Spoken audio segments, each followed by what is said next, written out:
Ebiroto ebikwatagana ku nsanafu n'ebiwuka. Ebiroto bino tebiri so common, naye waliwo ate ababirota ng'olota ensanafu ng'olota n'ebiwuka. Ensanafu nga bw'oziraba nti bubeera obuwuka butono naye nga bungi naye nga mukwano gwange nga bwakugwiridde oyinza okinnyonnyoka. Ensanafu oyinza okulinnya mpola mpola ogenda owulira nekuluma mu mutwe. So tutunula ebiroto bino ebikwatagana kubanga olumbiddwa ensanafu ate n'ebiwuka. Ensanafu n'ebiwuka bitambulako nnyo emyoyo gye tuyita egya namuzinda. Namuzinda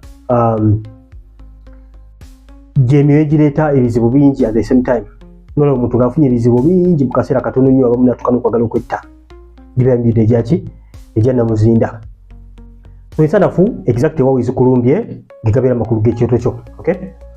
Oza zirumbye mu bizinensi omanya nti mukwano wange ataaka eri awo. So ofuna ebizibu bingi mu business at the same time. Ogaba n'eki kino. Weerumbye makaago omanya nti ebizibu bingi oba birumbye makaago. Balumbye mwami wo omanya nti mukwano gwange awo. Baana bo nga gwoloteddemu ekyoto kino eky'ensanafu manya mukwano gwange awo. Okay? So ebiroto byangu nnyo byakutegeera bw'oba ng'otegedde exact ekyoto kino bwe kikwata n'amakulu gaakyo bw'osobola ng'otegeera amakulu g'ekyoto ky'oloose. Kugambye nti ebiroto bino eby'ensanafu n'ebiwuka bitambulirako nnyo omwoyo gwa namuzinda. Muso bitambuza bitambulirako nnyo n'amalogo. Bange bino ebintu ebisinga bitambulira mu malogo. Abantu baloga, abantu bo balogera ddala n'owanga walokoka abantu basigala baloga naye kye neebaza Katonda nti ffe yatuwa amaanyi n'obuyinza okuvakaaminga amalogo gonna abantu abalala bonna ge bakola bitabukulwa n'olutalo. Okay? Naye nga bw'oba ng'oloose ekyoto kino eky'ensanafu abamu okyota buli kaseera oloota ensanafu nga zikulumbye makaago mu mirimu gyo notategeera amakulu gaakyo manya nti mukwano okubeera mu gwa namuzinda. Biba myoyo mingi nga gyekuŋŋanyiza okuleeta ebizibu ebingi. Oluusi guyinza okubeera omwoyo gumu nga gwe guli responsible kuba nguleeta ebizibu ebingi biyita namuzinda. Omu otangulaba ensanafu zikwetoolodde, oli awo ensanafu zikwetoolodde, tulina nagyo dda na mukwano gwange ohebeera namuzinda yaba akwetoolodde. Just because bakwetoolodde tekitegeeza nti owanguddwa, nedda Mukama aba akulaga just sigenda maaso mu nsi ey'omwoyo osobole okuyimira olutalo obe ng'owangula. Abamu otu ensanafu ng'olaba ziyiza ekkubo w'oyita nga tokyalina gy'olaga. Okay? Ensanafu ebiseera ebisinga era zisanga nnyo mu kkubo. Kati oba ensanafu nga ziri mu kkubo tulina gy'odda zeekiise mu kkubo ly'omanya mukwano gwange emyoyo gya namuzinda gyekiise mu magenda go. Olina okuba ng'okola kuba ng'osaba okuba ng'osazaamu emyoyo gino gya namuzinda. Kati kyolina okutegeera mu kirooto kino kisingira ddala obukulu nti wa woosangidde ensanafu zino kintu kikulu nnyo mu kirooto. Abamu ku mirimu gy'okola okola mirimu gya ofiisi mutuufu ne bw'okolera mutuufu ensanafu tezisobola kutuukayo kubanga ensanafu si buli wamu tisobola okutuukawo. Kene weesanga nga mukwano gwange ate olaba nga ate waliwo olaba ensanafu ku mulimu gy'okolera manya mukwano gwange ebizibu byolekedde omulimu gwo toggwa maanyi owulira ebiroto nga bino bannange. Ebiroto obeera buba kubukulaga ekigenda maaso mu nsi ey'omwoyo naye tolina kuggwa mu maanyi g'omwana wa Katonda. Olina okuyimira olwana oluki olutalo olabe ng'owangula. Abantu baloga, abantu bagenda ku bakabona ba sitaani ne basindika amalogo. Wezo olina ky'obakoze, wezo tolina ky'obakoze, bajja n'okwebuuza bannaye bano abantu nabakola ki? Lwaki banoonyesa okutuuka wano? Tolina ky'obakola naye sitaani abakozesa okuyita mu bakabona ba sitaani olaba nga basindika ebintu bino. Naye ffe ng'abaana ba Katonda tuli bawanguzi n'okukirawo mu byonna, tolina kutya kintu kyonna. So ensanafu ozirooteddewa esingira ddala obukulu naye nga manya nti ensanafu tezikiikirira nk'Omukama. Ensanafu zikiikirira myoyo mibi, ebiwuka bikiikirira myoyo mibi, ebisaanyi bikiikirira myoyo mibi, probably amalogo vidiyo ebisaanyi nagikola. So engeri yonna gy'oba olooseemu ensanafu manya nti mukwano gwange myoyo mibi. Gy'obirootedde manya nti yataaka ezze eri eyo gy'olootedde ekyoto kino.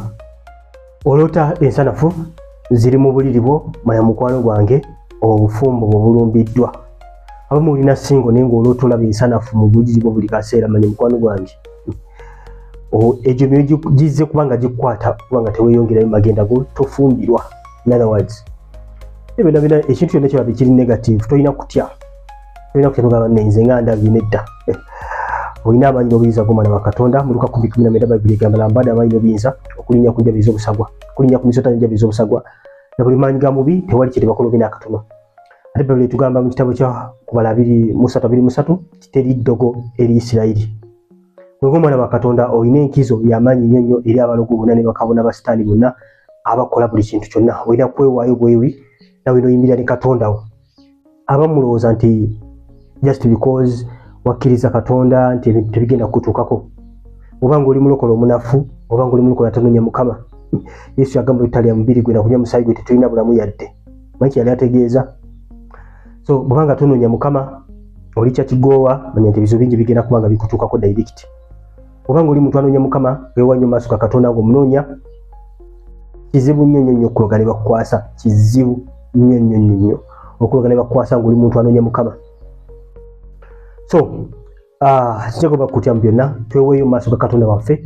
Bano be mulaba bano abalogo abakola bino beewaayo nnyo.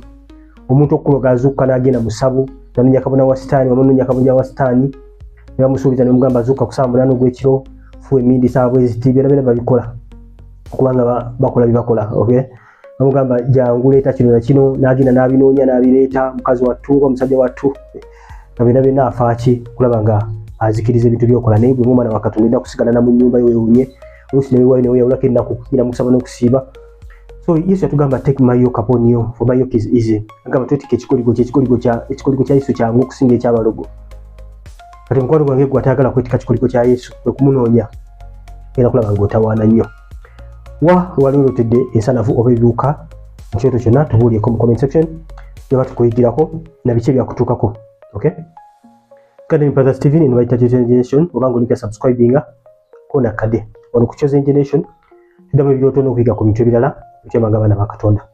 Subscribinga mukone kade ekyo tekigenda okubanga kiddako kyo tekikwatana ndowooza ku bisaanyi ebisaanyi oba ng'olota ebisaanyi kitegeeza ki era kubanga olaba kyoto ekyo. Kona ku screen yo bw'oba ng'oka video kalabye akwatagana ku bisaanyi kona ku screen yo oba engera ka video ako direct mbere bulungi mwena.